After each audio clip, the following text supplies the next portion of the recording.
Avec la grâce de Dieu, nous allons lire du Nouveau Testament, chapitre 9.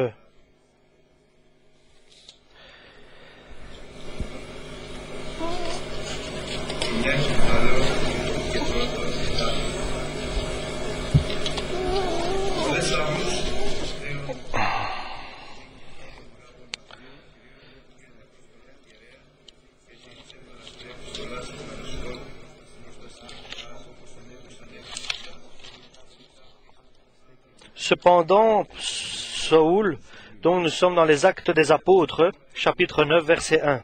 Cependant, Saoul, respirant encore la menace et le meurtre contre les disciples du Seigneur, se rendit chez le souverain sacrificateur et lui demanda des lettres pour les synagogues de Damas, afin que, s'il trouvait des partisans de la nouvelle doctrine, hommes ou femmes, qu'il les amenât liés à Jérusalem. Comme il était en chemin et qu'il approchait de Damas, tout à coup, une lumière venant du ciel resplendit autour de lui. Il tomba par terre et il entendit une voix qui lui disait « Saoul, Saoul, pourquoi me persécutes-tu » Il répondit « Qui es-tu, Seigneur » Et le Seigneur dit « Je suis Jésus que tu persécutes. » Il te serait dur d'aller contre les aiguillons, contre les clous. Tremblant et saisi d'effroi, il dit « Seigneur, que veux-tu que je fasse » Et le Seigneur lui dit « Lève-toi, entre dans la ville, et on te dira ce que tu dois faire. » Les hommes qui l'accompagnaient demeurèrent stupéfaits. Ils entendaient bien la voix, mais ils ne voyaient personne. Saoul se releva de terre, et quoique ses yeux fussent ouverts, il ne voyait rien. On le prit par la main, et on le conduisit à Damas. Il resta 3 jours sans voir, et il ne mangea ni ne but. Or, il y avait à Damas un disciple nommé Ananias. Le Seigneur lui dit, dans une vision, « Ananias » Et il répondit, « Me voici, Seigneur. » Et le Seigneur lui dit, « Lève-toi, va dans la rue qu'on appelle la droite, et cherche dans la maison de Judas un nommé Saoul de Tarse, car il prie et il a vu en vision un homme d'un nom Ananias qui entrait et qui lui imposait les mains afin qu'il recouvrât la vue. » Ananias répondit, « Seigneur, j'ai appris de plusieurs personnes tous les maux que cet homme a fait à tes saints dans Jérusalem, et il est ici avec le pouvoir de la part des principaux sacrificateurs pour lier tous ceux qui invoquent ton nom. » Mais le Seigneur lui dit, « Va, car cet homme est un instrument que j'ai choisi pour porter mon nom devant les nations, devant les rois et devant les fils d'Israël. Et je lui montrerai tout ce qu'il doit souffrir pour mon nom. » Ananias sortit, et lorsqu'il fut arrivé dans la maison, il imposa les mains à Saoul, en disant, « Saoul, mon frère, le Seigneur Jésus, qui t'est apparu sur le chemin par lequel tu venais, m'a envoyé pour que tu retrouves la vue, et que tu sois rempli du Saint-Esprit. » Au même instant, il tomba de ses yeux comme des écailles, et il recouvra la vue. Il se leva et fut baptisé, et après qu'il eut pris de la nourriture, les forces lui revinrent. Saoul resta quelques jours après les disciples, auprès des disciples qui étaient à Damas. Et aussitôt, il prêcha dans les synagogues que Jésus est le Fils de Dieu. Tous ceux qui l'entendaient étaient dans l'étonnement, en disant, « N'est-ce pas celui qui persécutait à Jérusalem ceux qui invoquent ce nom? Et n'est-il pas venu ici pour emmener liés devant les principaux sacrificateurs ?» Cependant, Saoul se fortifiait de plus en plus, et il confondait les Juifs qui habitaient à Damas, démontrant que Jésus est le Christ. Au bout d'un certain temps, les Juifs se concertèrent pour le tuer, et leur complot parvint à la connaissance de Saoul. On gardait les portes jour et nuit afin de lui ôter la vie. Mais pendant une nuit, les disciples le prirent et le descendirent par la muraille dans une corbeille. Lorsqu'il... Amen. Jusque-là. Saoul, témoin, et il était d'accord pour la mort de Stéphane. Et Saul qui était celui qui chassait les chrétiens. C'était un homme qui disait, qui injurait, qui insultait. Est-ce cette personne a une espérance pour qu'il puisse négocier avec Dieu quelque chose? Quelqu'un qui blasphémait et il chassait les chrétiens et il emprisonnait les disciples de Jésus. Et je peux dire que moi, à cette époque-là, je peux dire que j'étais meilleur que Saul. Maintenant, je ne suis pas un blasphémateur, ni je n'insulte pas. Oui, parfois, je peux peut-être parler durement, je fais des fautes. Et souvent, Dieu me dit que je fasse ceci et je fais autre chose. Et souvent, j'oublie de demander l'opinion et l'avis de Jésus et qu'il me conduise. Et souvent, le chemin de Dieu s'éloigne de moi, mais je peux dire que je ne suis pas quand même comme Saul. Est-ce qu'il y a une espérance pour Saoul, qu'il devient quelqu'un qui peut négocier et collaborer avec Jésus-Christ? Est-ce qu'il y a une espérance pour que Saoul devienne un être choisi et de Dieu? Est-ce qu'il y a une espérance que toi et moi, que nous soyons négociables, que nous soyons une pâte qui peut être modelée entre les mains de Dieu, et que notre cœur qui est dur et notre esprit qui ne change pas, est-ce qu'il y a une possibilité que toi, qui que soit, femme, homme, enfant, que tu sois en vérité quelqu'un qui est élu de Dieu et qui puisse t'envoyer vers les hommes pour leur annoncer la bonne nouvelle? Quand? Et de quelle manière, c'est-à-dire? Et dans le temps, quand? Quand? À quel instant? Et quel instant précis peut-il cela arriver? Parce qu'à l'apôtre Paul, cela est arrivé dans sa vie. Et comme il témoigne, c'était comme cela. Et il avait su influencer les pharisiens pour recevoir des lettres de condamnation contre les chrétiens.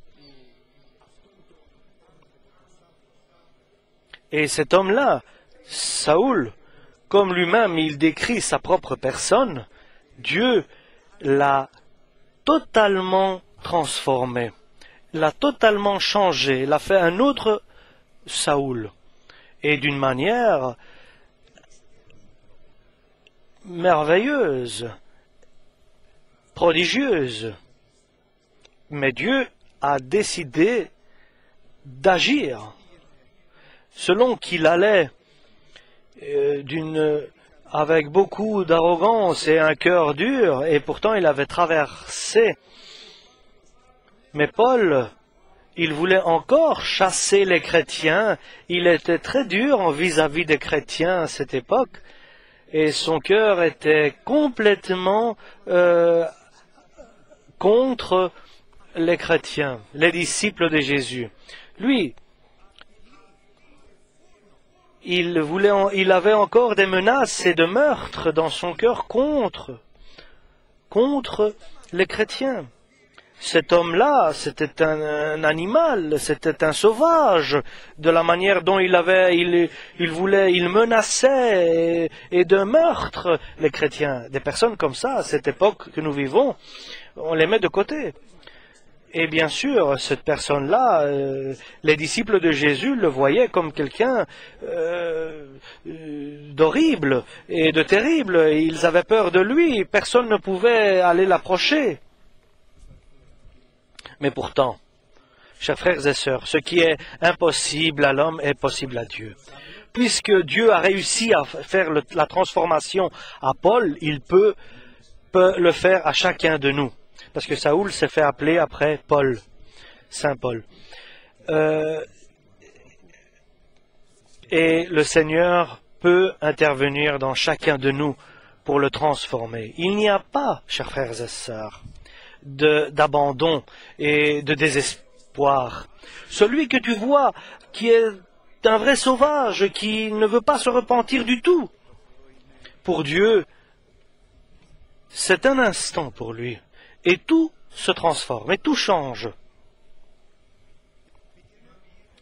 Et selon qu'il allait vers Damas, Saoul, il y a eu une lumière qui a jailli du ciel, qui a eu comme un éclair sur lui, comme une lumière aveuglante sur lui, et il est tombé par terre. Il y a eu une lumière aveuglante qui l'a aveuglé, et il est tombé de son cheval, il est tombé par terre, et ne comprenant pas que cela signifie. Et la voix du Christ s'est fait entendre forte et claire. Et seulement à lui, à Saoul, une présence personnelle pour lui, une destination personnelle de la voix du Christ seulement pour Paul, pour Saoul. Saoul, Saoul, lui dit-il, pourquoi me chasses-tu? Et Saoul était dans l'étonnement et dans la crainte. Et il lui dit, qui es-tu dont celui, moi, je chasse et je persécute? Et le Seigneur se révèle à lui, et il lui dit qui il est. Moi, il dit, je suis Jésus. Et il est très dur pour toi de donner des coups de pied sur des clous. Et nous savons que Paul chassait des hommes, mais il ne savait pas que, aux yeux de Dieu, aux yeux de Jésus, c'est une erreur, c'est une faute. Il a compris que ce qu'il faisait de dur et ce qui était inhumain, il le faisait à ceux qui étaient dans les hérétiques et ceux qui étaient dans la transgression, mais il le faisait à Jésus lui-même. Parce qu'il lui a dit, il est très dur de donner des coups de pied sur des clous. Il est très dur. Et le premier acte qu'a fait Saoul, c'est qu'il s'est humilié. Il a pris une position d'humilité. Il s'est rabaissé. Il s'est fait petit. L'homme peut devenir petit par la main de Dieu. Et il peut aussi devenir petit par la parole de Dieu. Et il s'est fait petit. Il s'est rabaissé. Et comment s'est-il rabaissé? Et il a dit, que dois-je faire? Que dois-je faire, Seigneur? Que dois-je faire, Seigneur, maintenant? Il s'est mis directement, et ça, c'est l'humilité.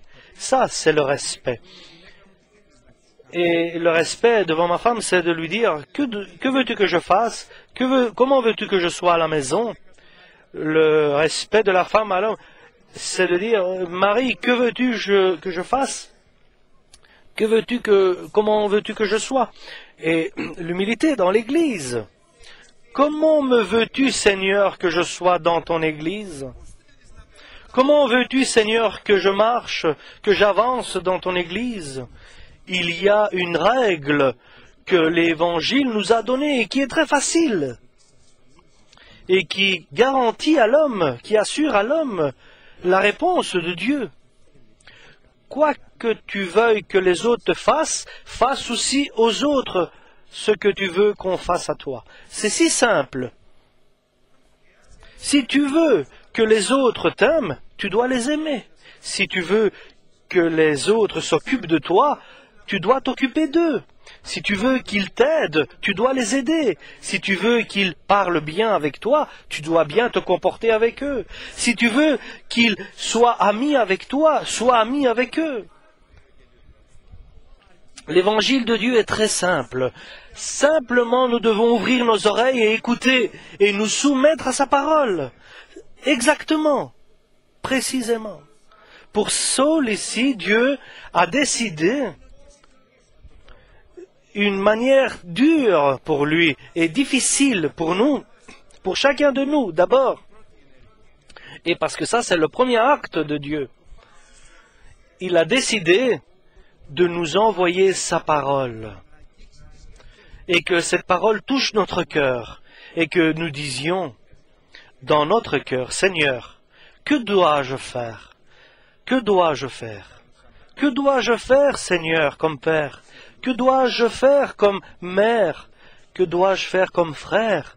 Que dois-je faire comme quelqu'un dans le privé, dans mon travail?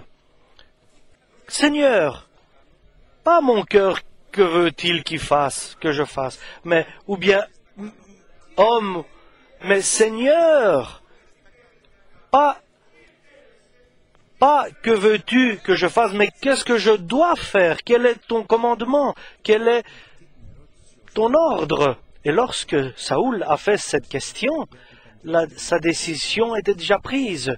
Et tout ce que tu me diras, je le ferai. Parce que ce n'est pas simplement qu'est-ce que je dois faire.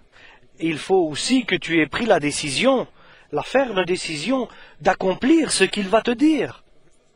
Et le Christ, il ne va pas te dire des choses que tu ne peux pas accomplir. Et il lui dit, tous ceux qui étaient avec lui, avec Saoul, étaient dans l'étonnement. Ils entendaient la voix, mais ils ne voyaient pas le Christ. Et ils ne comprenaient pas non plus ce que disait cette voix. Et le Seigneur a dit, lève-toi, Saoul, et entre dans la ville de Damas. Là va te être annoncé ce que tu dois faire. Donc il a été guidé par quelqu'un parce qu'il ne voyait pas, il était aveugle. Il avait été rendu aveugle par cet éclair de Dieu. Et il est arrivé dans une demeure, dans une habitation, en attendant avec patience que lui soit annoncé ce qu'il doit accomplir. Et cela était la deuxième condition. Il n'a pas dit, dis-moi maintenant, qu'est-ce que je dois faire? Mais avec patience, avec une grande patience, la voix de Dieu viendra pour te révéler ce que tu dois faire. Dieu n'agit pas avec le temps de nos cœurs et de nos propres décisions, mais le Seigneur agit avec les temps et les moments que lui décide. Et dans cette habitation, dans cette demeure, il ne mangeait pas, il ne buvait pas, il priait à Dieu et il se posait des questions pour Jésus et il patientait pour attendre et lui être annoncé ce qu'il doit faire. D'abord, il faut accepter la parole de Dieu. Et deuxièmement, il y a aussi une suite. La deuxième chose c'est de patienter avec espérance la parole de Dieu. Celui qui a commencé la bonne œuvre dans ta vie va la terminer avec confiance et espérance que le Seigneur va te guider, avec confiance que le Seigneur va te parler, avec confiance que le Seigneur ne t'abandonnera pas, avec certitude que autant que toi tu restes avec un esprit d'humilité et tu acceptes les paroles du Christ et avec un cœur ouvert, pas à cause de la souffrance de Paul, mais par ton amour à Jésus-Christ, alors Jésus qui habite en toi viendra et te parlera. Jésus qui est près de toi, dans ton proche alentour, et il est prêt pour te parler et d'une parole que se fasse la lumière et qu'il ne te donne pas des promesses ou des choses qui pourraient s'accomplir, mais des choses réelles et des choses directement, et qu'il fasse et qu'il vienne pour que ton cœur soit doux, tendre, et qu'il soit vide de tes propres décisions et avis et opinions, et qu'il remplisse ce cœur qui est vide par sa présence, par sa parole. Et cela n'a pas été fait par la volonté de Dieu. Mais il faut que cela se passe plus de jours. Et il fallut 3 jours pour que le cœur de Saoul se vide complètement de tout ce qu'il avait en l'intérieur. Et lorsqu'ils étaient dans la chambre haute, pendant le jour de la Pentecôte, ils attendaient 10 jours après le départ de Jésus pour recevoir le Saint-Esprit. Et nous voyons que chaque fois, il y a dû avoir des moments de patience pour vider son cœur. Il y en a qui perdent patience et qui s'en vont. Mais tous ont dit, nous attendons, nous patientons que le Seigneur vienne. Nous attendons la parole du Christ, cette parole personnelle vers toi. Oui ou non? Il est très important, que nous patientons qu'il nous dise ce que nous devons faire, parce que nous avons affaire avec des sauvages, avec des bêtes, nous avons affaire avec des pharisiens. Est-ce que j'ai affaire avec des esprits qui sont dans le ciel, des esprits mauvais, avec le prince des ténèbres, et je ne sais pas qu'est-ce que je dois faire, et quand, et comment je dois le faire, si toi, Seigneur, tu me le dis pas. C'est pour cela que je patiente, j'attends avec patience dans la maison. Dans la maison où je me suis trouvé. Dans la prison était Joseph. Il était dans l'exil, David, mais il attendait. Et il savait, et même s'il tarde, mais il viendra certainement. Amen. Et comment viendra-t-il? Est-ce qu'il va se révéler de nouveau? Il va me reparler, se disait Paul. Et lorsque Naaman, le Syrien, a été chez Élisée, le prophète, pour recevoir une guérison de sa lèpre, il patientait.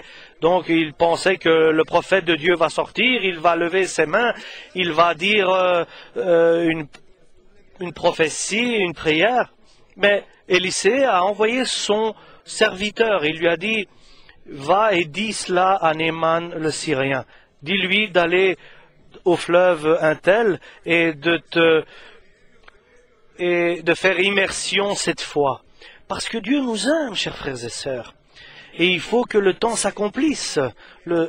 Est-ce que nous avons besoin de patience pour faire la volonté de Dieu, pour pouvoir bénéficier des promesses du Père?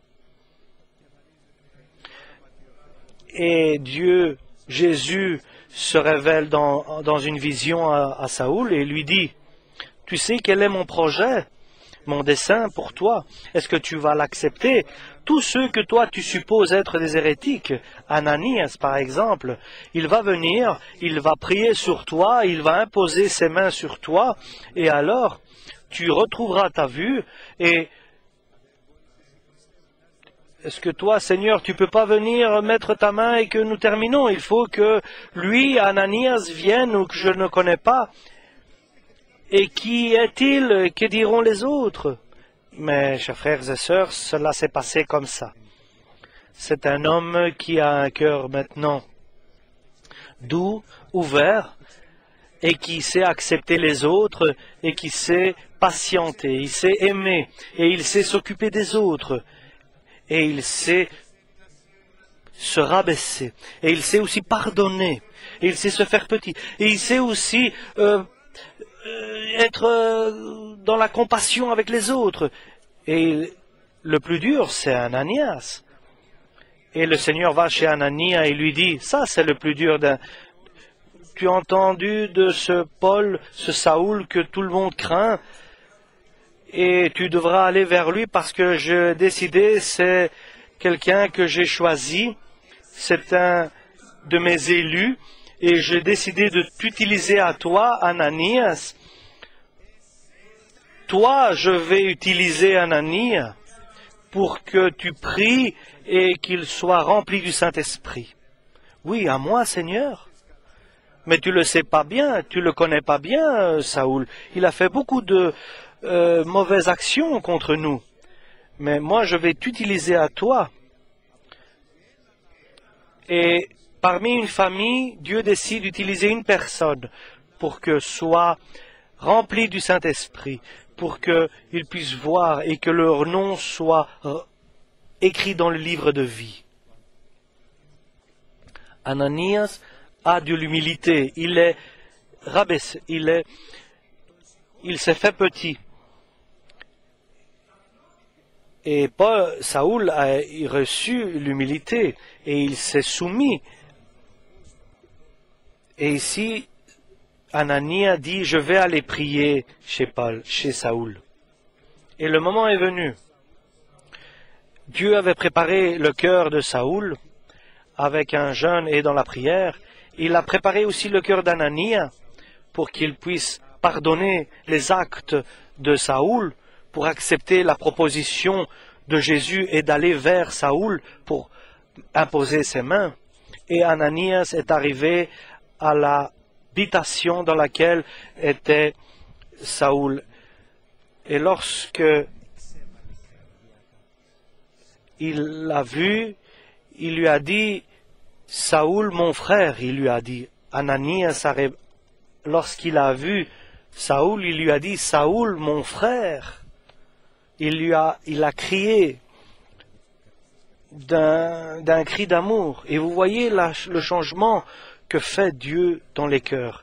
Vous voyez comment c'est facile lorsque l'homme veut et cherche Dieu, lorsque l'homme désire de se soumettre à Dieu.